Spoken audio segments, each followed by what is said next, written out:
takwa daripada taqiyun, artinya jaga pelihara. Sehingga para ulama disebut dengan at-taqwa hiya imtisalu awamirillah wajtinabu nawahi.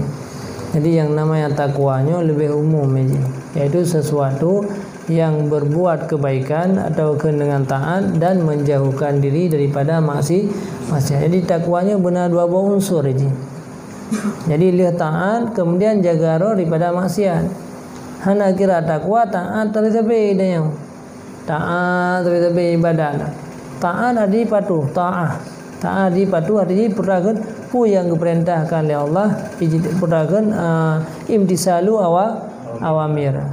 Sedangkan untuk hasil takwanya benar mendua.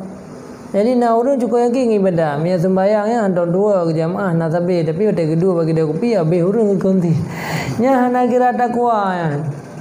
Taat kataan wayana, ibadat ka ibadat. Taat yang tu bukan hana taat man. Ya mia binatang habis binatang super bendum ya. Mia lumo hana lumo ya hana capi mia kaijai ke ya. Tapi yang cukup yakin ibadah mia subuh wayangan tu kena masjid hantam tinggal ya. Nyan taat ya. Tapi golom takwa sebab mia takwanya harus benar mendua boh. Yamtisalu awamirillah wajtinabu nawahi. Lihat menjunjung tinggi perintah atau taat kan?